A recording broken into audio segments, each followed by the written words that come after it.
It's Samantha Tennant, and welcome to another Fresh Fiction Video Book Club.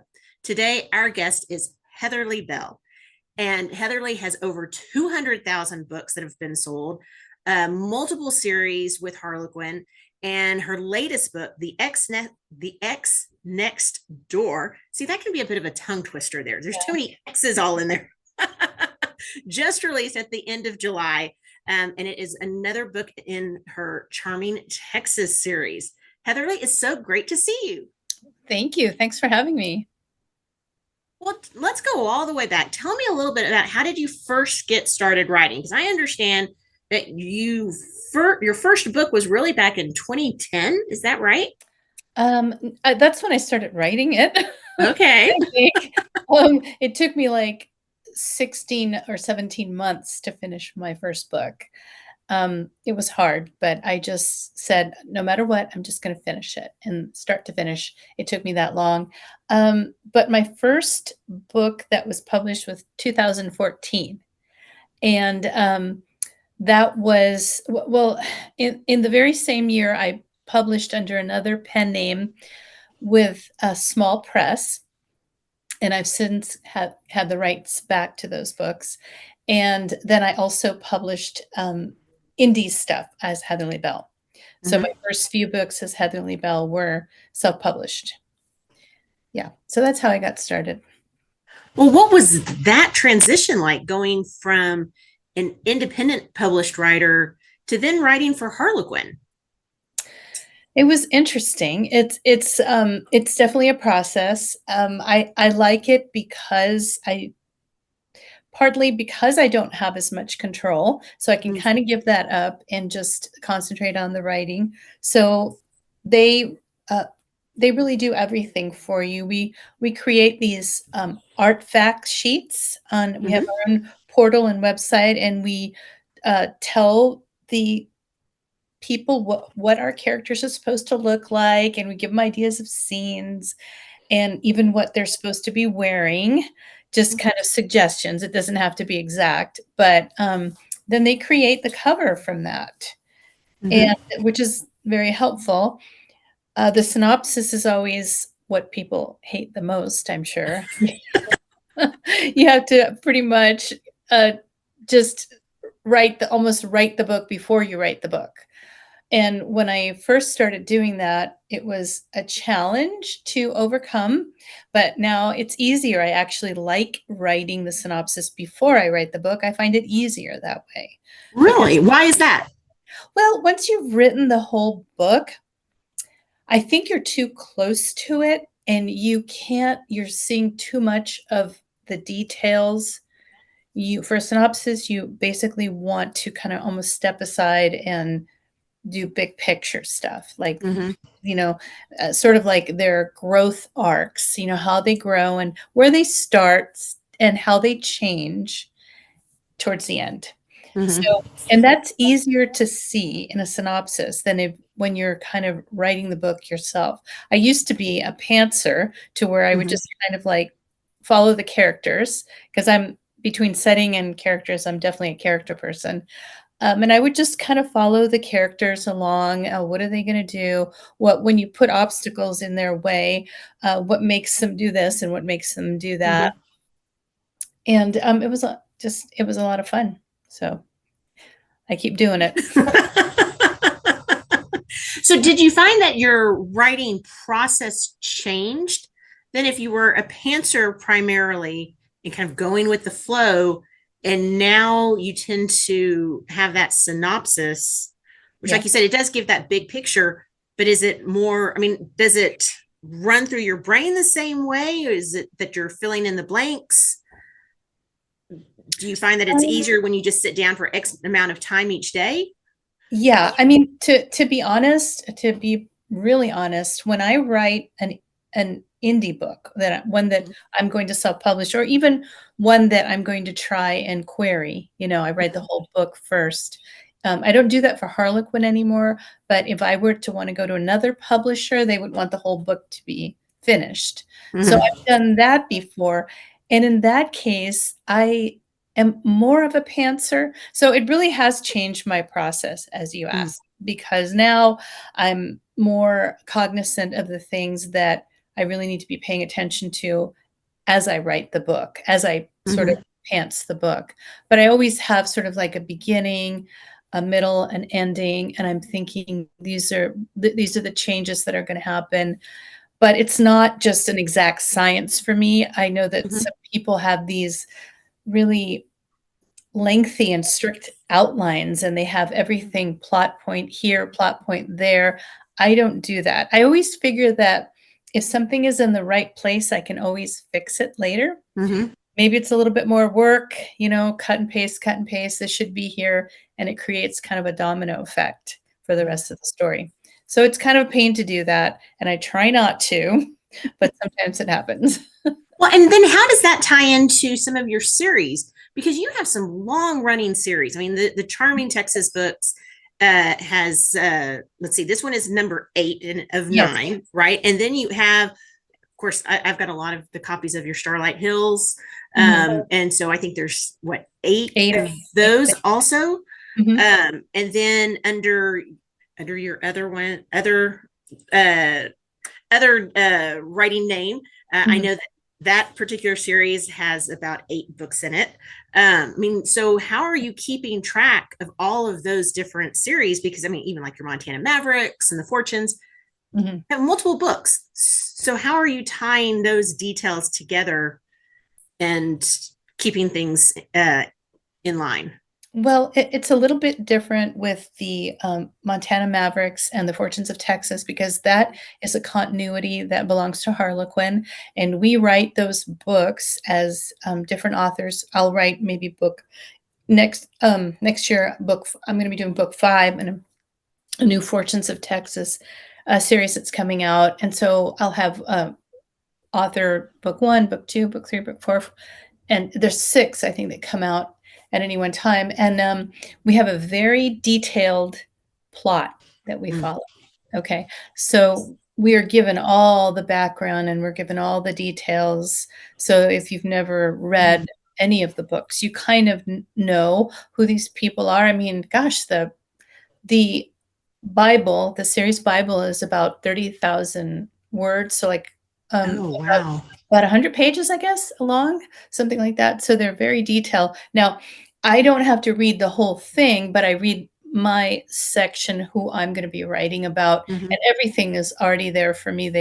They give me the names, what they do, what they look like, and even, the plot, the tropes and everything that's gonna happen, and I just kind of but it is a big it is there is the part where you actually have to write it. That's the only problem. So so then you just kind of put your own it's your own voice, and Mm-hmm. I think each one of us would write the book a little bit differently, but, that's how those kinda tie in. They kinda do it for us.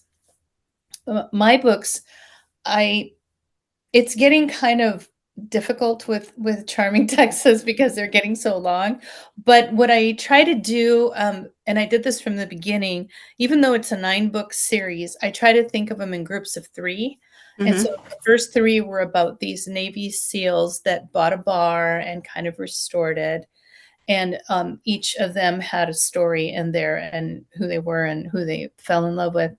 And now these last 3 in this series involve 2 brothers and a cousin that's as close as a brother. Mm-hmm. And so there's tie-ins there, but they're like family ties, between them.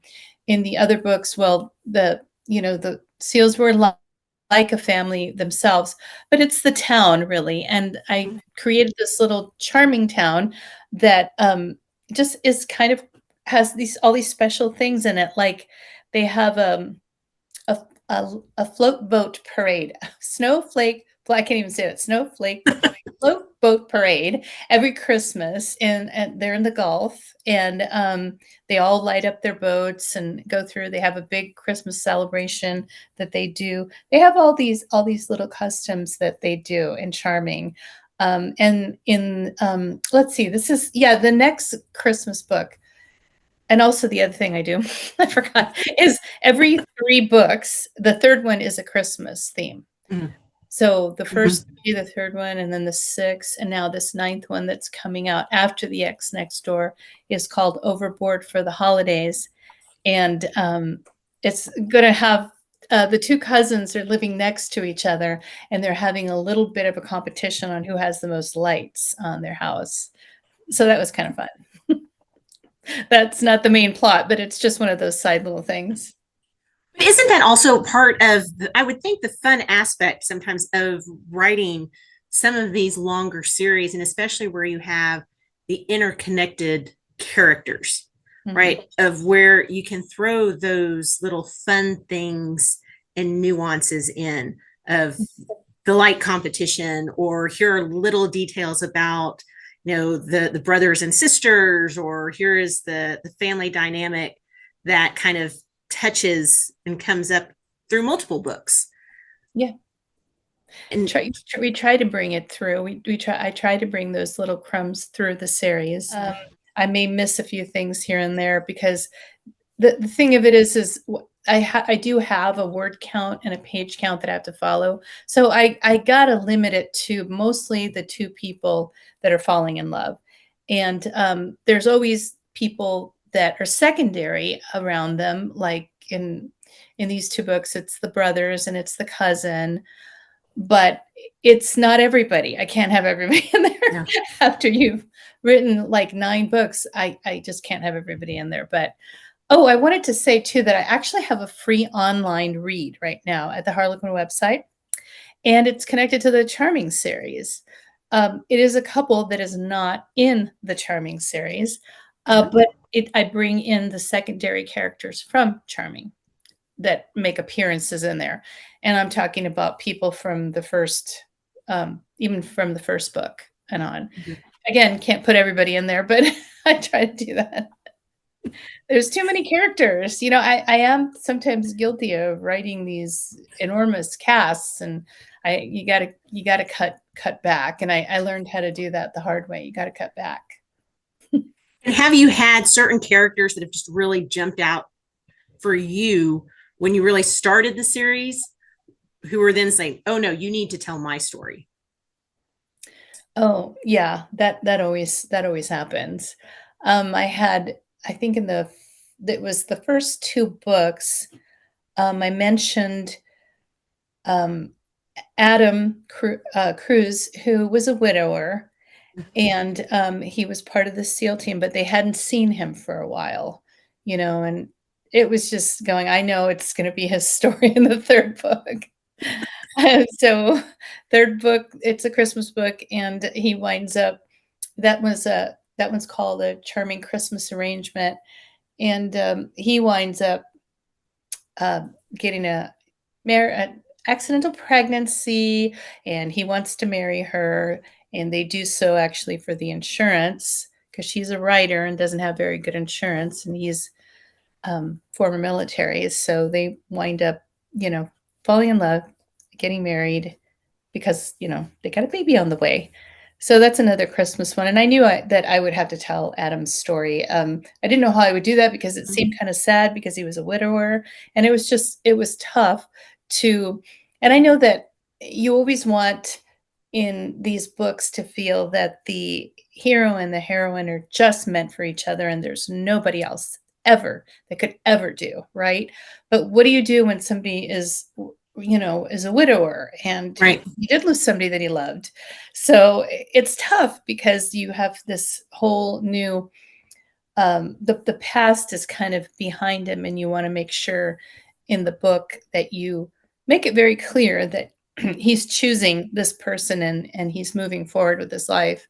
But again, it's sad because it Mhm. wasn't a decision he made. So Well, I have to admit, I had that same element with the charming single dad, right. because there was a previous. I mean, it's a second chance, but you had this other relationship, and it's like, Mhm. what are you doing? No, why did you do this? I know. It was frustrating. Yeah, and I know I actually did get, some mail about that, Mm, email about, well, yeah, so, she was the person was saying, "Well, I get it. I get he didn't cheat on her, did he?" And I go, "No, no, he didn't cheat on her. No, no, no, I would never do that." And the then she kind of implied, "Well, but did he have sex with Liz because they were married?" And I was like, "Well, probably, but we don't want to think about that." Yeah. But we don't that's not in the book at all, because that's just totally insignificant. I know we're dropping teasers for those of our readers and our listeners, so you can find out more if you pick up the actual book, because we don't want to give too much away. But it is all explained between the pages there.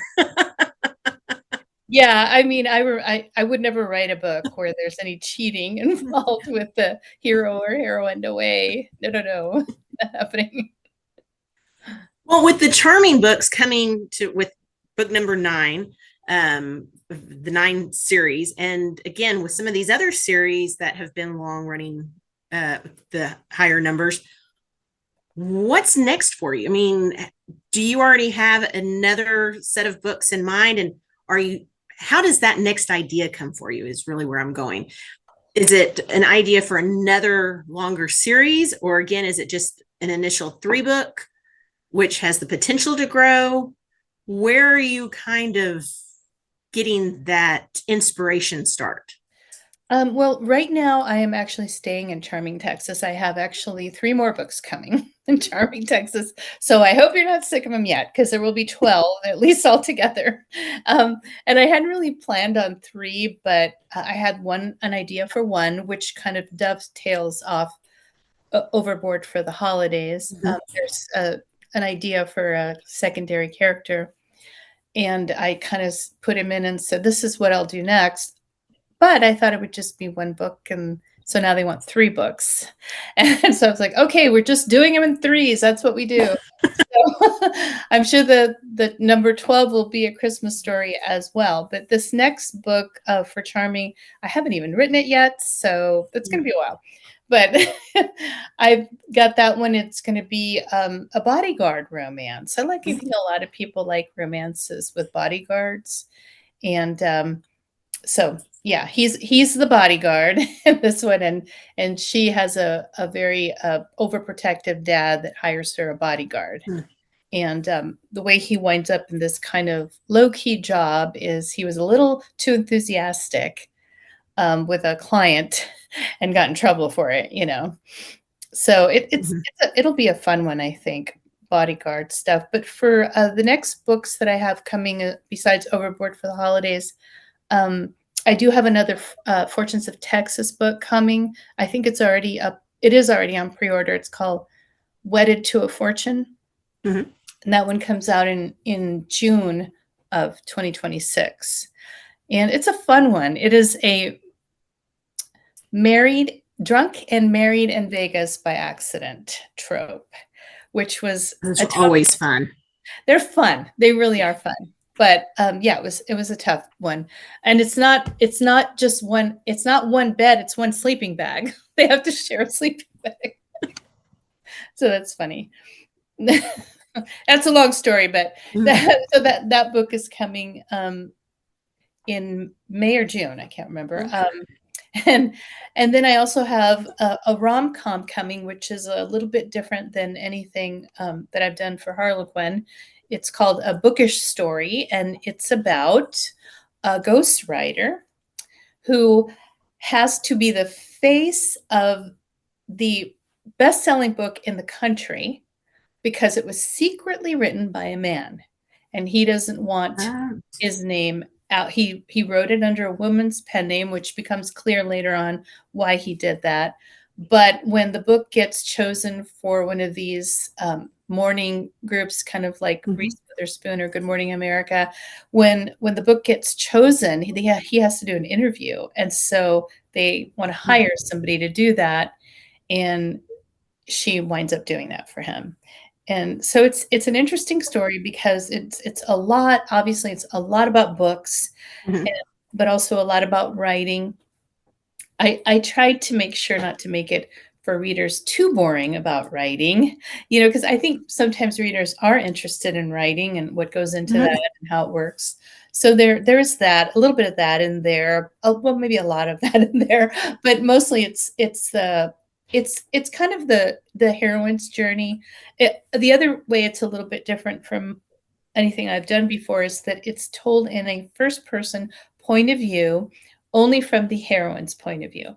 So you don't get anything from the hero. You don't get to see what he's thinking or what's going on with him. So it's a little mysterious in a way.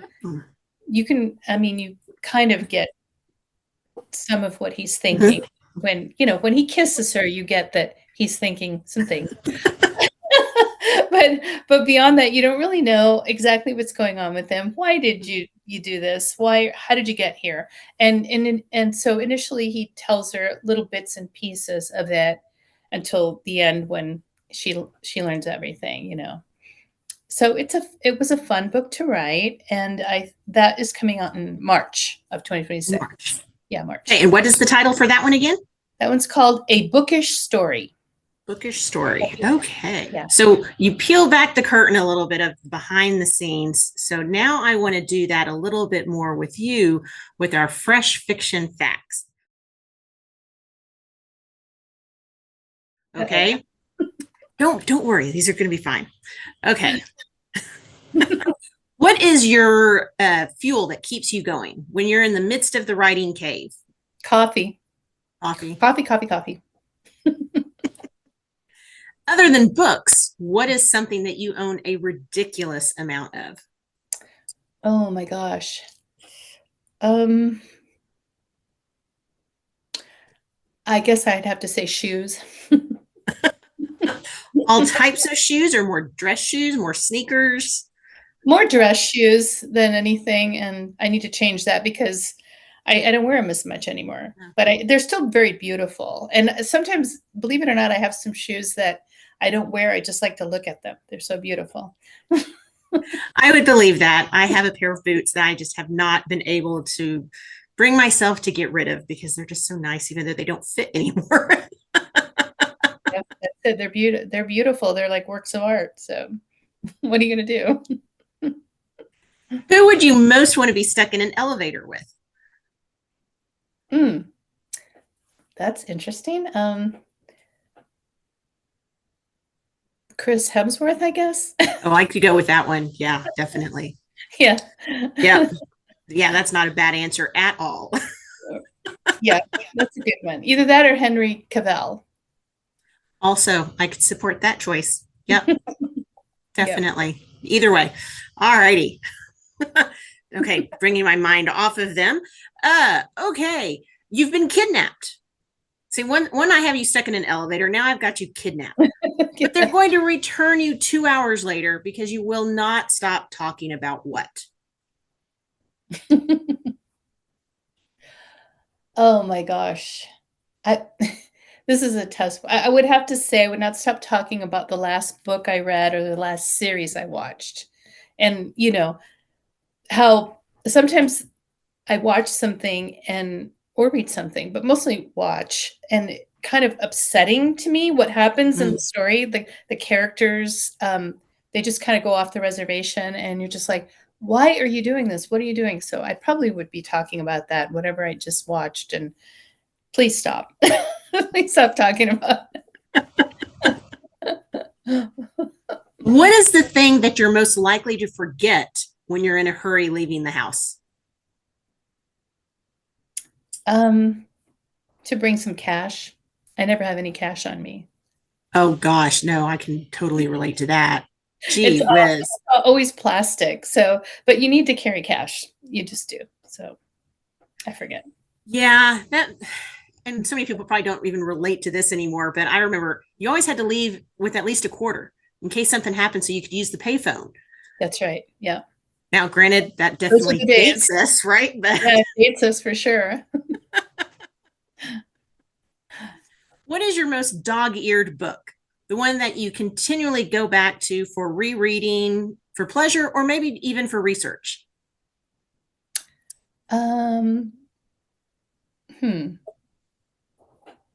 It would have to be, I guess, for research, and I don't read it much anymore, but I think it's pretty dog-eared, is Gold, Motivation, and Conflict.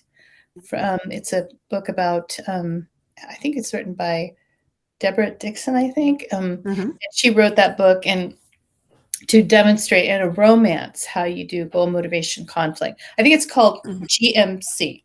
Goal, yeah, it's an Okay. interesting book, and they use a movie as a good example of everything that goal motivation Hmm. conflict everything. It was a tough one to get um, in my head when I was learning how to write. So I think I was probably reading it a lot. Hmm. Okay, I know that you live out in lovely California, but where is your ideal paradise? Um, what was I thinking about the other day? I don't know. It's really tough because I have just some kind of I've romanticized certain parts of the country. Like, for instance, New Hampshire and Vermont and Maine, up there, New England to me. Um, it just looks so beautiful to me, and I am like, "Oh, I would like to live there in these little cute little villages and cottages and stuff like that." So, maybe I would do that, but the thing of it is I know the weather is probably not something that I could deal with very well after a while, so Hmm. because 'cause I'm spoiled here in California, we the worst that we get is some really hot summers, but, Hmm. yeah, not even anything like Texas, right? But Hey, I mean, today I think we were only in the mid 90s because we had rain this morning. So, we okay, have normal we temperature. have decent days. Yeah, that's decent. I can relate over here. We have had that same kind of temperature over here. Yep. Now, of course I say that and I hardly went outside at all. So, Same. it's really nice when you're in the air conditioner of the Yes, interior. exactly. But that's why we stay inside sometimes. At least I do. Exactly. Yes. I can't imagine these people that live in areas of the country that they don't have air conditioner. I'm like, oh no, what are you thinking? No, No no. way. I couldn't survive. Yeah, that's tough. Okay. If you encountered them, knowing that they might be real, would you rather run into a ghost or an alien? Oh, an alien every day. An alien. Yes. Hmm. Okay. Very curious about alien life and UFOs and all that kind of stuff. Very. I love science fiction stuff. I will watch documentaries and Mm-hmm. even certain series, sci-fi series I like to watch. Mm-hmm. So I'm very interested in that. Although it would be scary though, but maybe not as scary as a ghost. I don't know. See, I always picture whenever I'm asking this question, they're always going to be friendly aliens and ghosts. Yeah. Yes, we're Mhm. not going into the massively scary ones that are out to kill you or anything. No, No, these would be our friends. I like to believe that aliens are friendly. So Would you rather go back in time and meet your ancestors or go forward and meet your descendants? wow. Um, uh, going along with my other one and going forward to meet my descendants. Yeah, I'm more interested in kind of that weirdness, unknown factor of the future. I would definitely like to see what's happening because it doesn't look good from here. So, Who would be your dream writing collaboration? Not necessarily that they write the same types of books that you do, but mhm. just that you'd like to work with. um, oh, gosh, there's so many. Um, I think I would love to write with Catherine Center because I Mm. love her books, and they just And always. she's so funny. She's funny, and she always inspires me. And every time I read one of her books, I learn something, something new and interesting. Um, it always and it's helpful too. The things that I learn are helpful, Mhm. not just things that I like. Oh, isn't that interesting? Some people can't have a dysplasia where they can't actually recognize faces and stuff like that. Well, that was interesting, but it's not necessarily something I can use. But on the other hand, I've learned. I, I probably knew this before, but it was in a book that I read by her, so it reinforced it to me that actually singing and bright colors are actually very inspiring and can lift you Mhm. out of a depression. They can make you happy, in other words. Yeah. So I was like, well, I guess I knew that at one time, but now I'm thinking, yeah, you're right. That's good. Well, speaking of learning things and feeling happy, another important question is, where is the best place for our readers and listeners to stay up with what you're doing? I think the best place is to sign up for my newsletter because I try to be really good about that. But otherwise, just I'm all over. I'm on Instagram and Facebook, and I even have a Pinterest, which I'm fairly active on. In on my Pinterest, I will try to put the pictures of the who I cast as the characters in my books, and so they're kind of fun to look at. Who I imagine would be the characters, because they don't always look exactly like they came out on the book. Mhm. In my mind, they get the closest that they can, but they can't use the actors that you had in mind. So Well, Heatherly, thank you so much for joining us today. And for our readers and listeners, if you have not checked out Heatherly Bell's books, I recommend you go out stat, get her latest one, The X Next Door, that was just released July 29th. Or you can always be on the lookout for her next one, which, like she said, is a holiday book, which is Overboard for the Holidays. And she's got many other series, but I admit the Charming Texas ones are close to my heart. Thoroughly enjoy them. Heatherly, thank thanks again for joining us. thank you.